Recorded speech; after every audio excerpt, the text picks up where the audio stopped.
Morning, everybody. Ryan from Leaders RPM here. Got another walk through the shop. Let's see what's going on. All right, over here we have one of our marine techs, Mitch. Let's see what is going on. Mitch, what are you working on this morning? I'm doing a trade check evaluation, going through, checking the compression, checking the boat out, checking all the pumps out and everything, and just making sure everything's good to go for trading. Next up, we have Pete. He is one of our power sports techs. We'll see what he has going on. Pete, what do we got going on? Hey, we got an Outlander prep here. We're trying to encourage some of the good weather to stick around and have some units ready to go. So when people get the spring itch, they got somewhere to come buy something. Next up, we have Ethan. He's one of our power sports techs. Ethan, what do you have going on today? So we're taking care of recall that they have on some of the spiders, the F3s, and some of the touring model ones.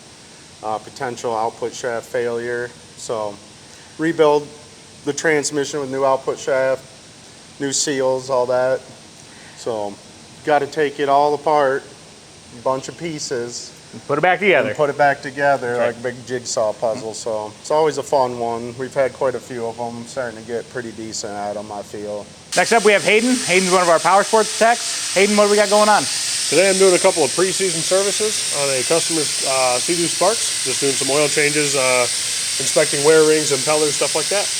Anything, you have the sucker device here. Is there any particular reason why you had to utilize those? Yeah, so on these PWCs, you have to use an oil extractor to get the oil out of it, just because it's not like a standard, like an automotive application. There's not a drain plug on the bottom of the block that you can use, so you have to use an oil. Next up, we have Max. He's one of our power sport techs. Max, what do we got going on today?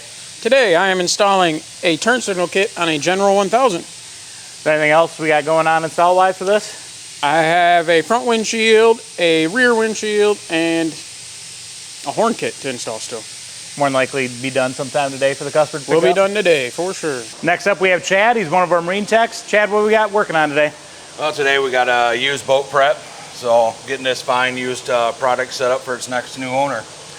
So you got a new prop, anchor light, and fire extinguisher? Yep, getting it all set up. Just had it running. You can see the wet spot on the floor, and I'm sure you see spring is near, so Chad's in shorts. So, you know, it's time to go have fun on the water, man. We're getting there. Next up, we're back over here in the shop 37 with Cleaner Dude. Looks like he's got one of our shop trailers in his bay. We're gonna go see what he's doing with it. What are we doing over here today, Jesse? I'll clean the inside and outside of the trailer.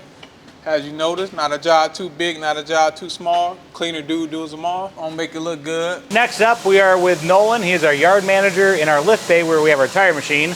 Nolan, what are you working on? Today we're got this shop trailer, got ate up by one of the fenders on the trailer, so I'm gonna take this tire off and put a new one on it so we can get this trailer back on the road. We do trailer tires, we do ATV tires, side-by-side tires, so let us know what we can help you with.